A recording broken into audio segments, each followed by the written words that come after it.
bienvenida el señor Coordinador General Oquebao. Como ustedes bien saben, es un esfuerzo que desarrollamos en este país, El Salvador, en Colombia y en Guatemala.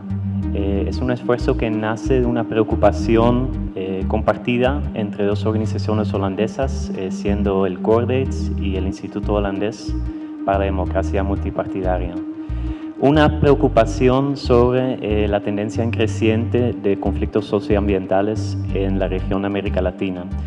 Yo, pues varios años después, diría que incluso en el mundo. Este Gabinete de Sustentabilidad Ambiental está implementando, elaborando primero, generando la institucionalidad de políticas públicas en materia de promoción de sustentabilidad.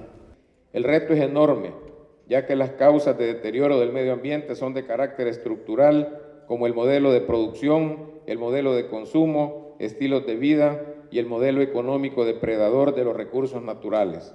Escucharemos sobre gobernanza ambiental y la acción estatal en la construcción de políticas públicas como avances y retos en la región. Si uno quiere entender la situación del desarrollo sostenible en el mundo, porque el Papa además utiliza ese término, tiene que leer esa encíclica. Y no es una encíclica ambiental, como con frecuencia se le ha estigmatizado para disminuir su importancia. Es una encíclica sobre el desarrollo, que toma como puerta de entrada el deterioro ambiental. Entonces, en el campo ambiental estamos igualmente llenos de muchas experiencias, mucho aprendizaje muy positivo, mucha experiencia sobre la que hay que construir, muchas cosas que están andando y que están andando bien. Si no fuera así, yo no trabajaba en este negocio. Muchas gracias. Gracias, démosle un fuerte aplauso, por favor, a don Manuel. Desde con ustedes este panel, quien será moderado además por Yolanda Villar. No estamos hablando de ambiente, género y gobernanza, ¿no? Estamos hablando de que hay un problema estructural de participación, ¿no?, equitativa. Y esto también quiero aclarar, es verdad que tienen que estar las mujeres, y alguien lo decía, ¿no? Creo que fue Oque, decía, es importante que las mujeres estén, pero también hay que romper ese paradigma de que el ser mujer automáticamente te lleva a tener una conciencia de desigualdades o de género.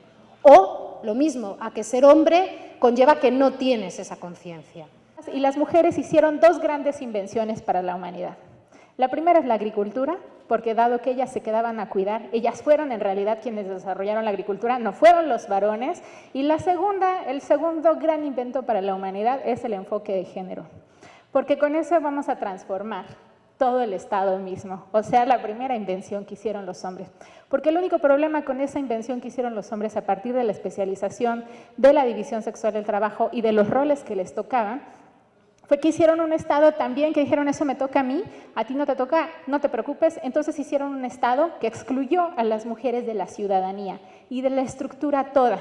Queríamos conocer un poco más cómo podíamos abordar las cosas de manera que rescatáramos más esa voz, porque las primeras experiencias eran que teníamos a un grupo muy grande de personas, representantes de las comunidades, también con una buena presencia de mujeres, pero a la hora de una plenaria, quienes hablaban solo eran los hombres. Entonces, cuando hacíamos actividades de grupo, podíamos ver que ellas asumían un rol de liderazgo en los mismos grupos de trabajo, pero cuando hablaban lo hacían en mayagna. Entonces, nosotras, las facilitadoras, no comprendíamos cuáles eran las discusiones que se estaban dando. Las plenarias se hacían con traducción simultánea.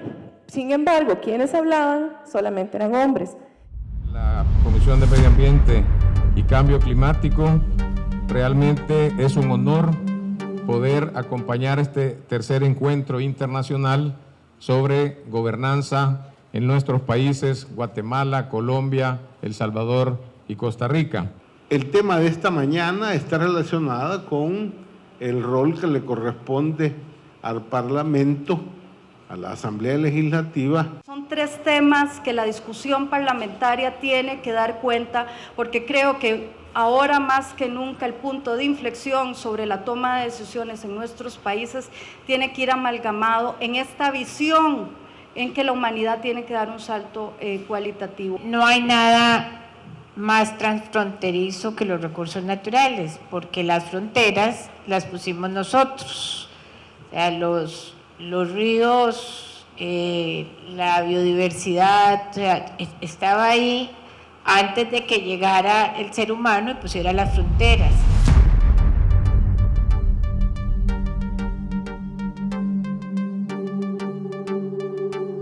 reconociendo, digamos, la importancia de las decisiones de alto nivel, yo creo que la distinción que se plantea con el caso de El Salvador es que esas decisiones no son ocurrencias o caprichos que están ligadas, por ejemplo, a presiones económicas, sino a una agenda política. En esa relación entre lo técnico y lo político es el tema de cómo integramos lo social. Porque el ministerio es un ministerio, ha sido un ministerio muy técnico, o sea, muy especializado, donde lo social no se había integrado. Ha sido en estas administraciones que se ha integrado más la dimensión social de lo militar. Elementos vitales como el agua, elementos vitales como el bosque. La afectación en la vulnerabilidad del cambio climático es para los más pobres. Y entonces aquí me retraigo al tema de la encíclica del Papa, Laudato Si, cuando el Papa nos da una gran ilustración del tema de ecología política. Porque entonces nos presenta un documento de alto contenido político, fundamentándose en el tema de la ecología. Pero termina por dos asuntos, por lo que hablaba Ada y demás. Los más vulnerables son los más pobres, las mujeres, los niños y los ancianos. Agua de calidad, el clima, los desechos y sobre todo el estado de bienestar. Entonces la tarea final es cómo desde un proceso de diálogo democrático nosotros llegamos a la gobernanza, que para mí es demasiado ambicioso. Tenemos de quedarnos primero en el estadio de la cultura pública, de la moral pública, sobre que las cosas hay que hacerlas bien hechas. Políticas y económicas, no solamente en cada país, sino, y lo sabemos claramente, las negociaciones internacionales, en todos los acuerdos internacionales tenemos todas las transnacionales generando presión para lograr unos objetivos diferentes a los que debería ser el bien común. Siempre quedó claro de que lo que se ha avanzado es muy poco, las comisiones son todavía débiles en cuanto a que se aplique, que se implementen las normativas. Por eso efectivamente Yuri nos mencionaba que en Guatemala la institucionalidad del medio ambiente pasa por un estado fallido donde pesan los intereses económicos sobre los intereses sociales y ambientales.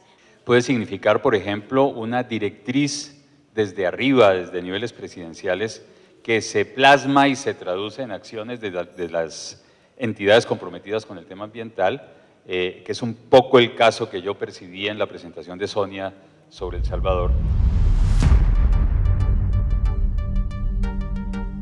Pero son acuerdos gubernativos que cada presidente que llega los puede quitar.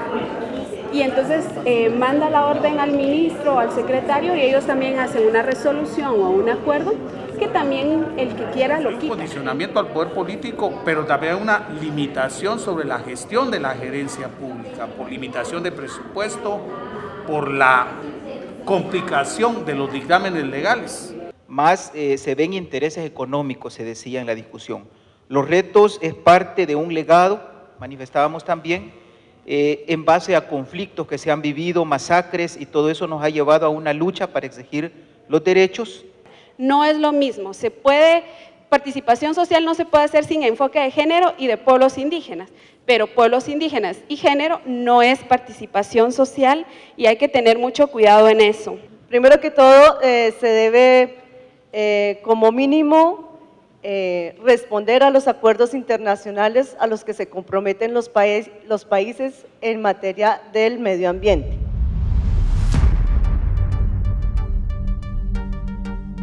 Hay una amplia conciencia de los problemas ambientales, de la crisis ambiental en la región y eso se encuentra